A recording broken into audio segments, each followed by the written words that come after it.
itu ada tata cara kaifiat ya, yang diutamakan, yang paling afdal, yakni sholat berjamaah di mana azan dikumandangkan. Di mana tuh?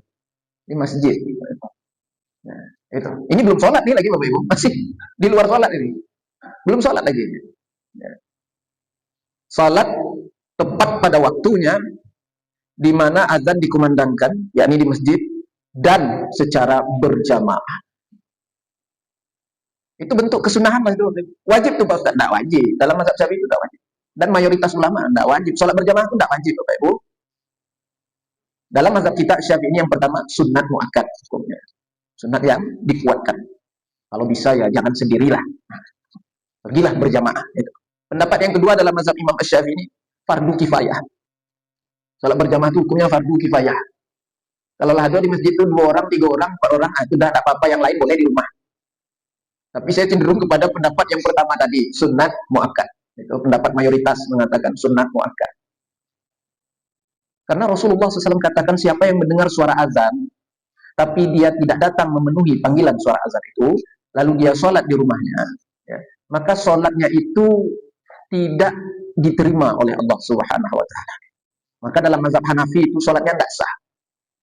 Tetangga masjid, ya, orang yang bertetanggaan dengan masjid, bersebelahan dengan masjid, suara azan berkumandang, dia tak datang melaksanakan sholat berjamaah di masjid, memenuhi panggilan suara azan, dia sholat di rumahnya, maka la sholata illa fil masjid.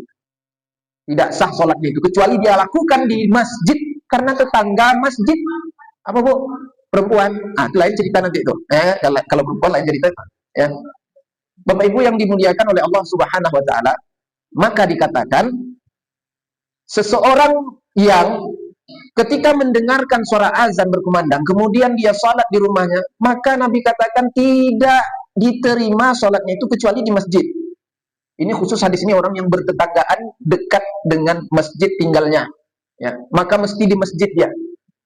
Mazhab Hanafi mengatakan tidak sah sholatnya di rumah, itu Hanafi. Kalau Syafi'i kita tetap sah sholatnya. Mazhab Syafi'i kita ini tetap sah sholatnya.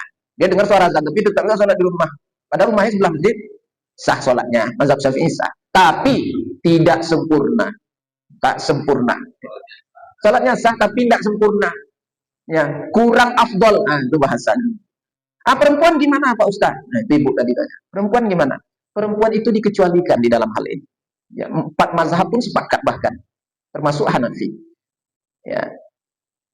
Kenapa dikecualikan? Karena memanglah perempuan ini banyak sekali dispesialkan, diistimewakan, dikhususkan di dalam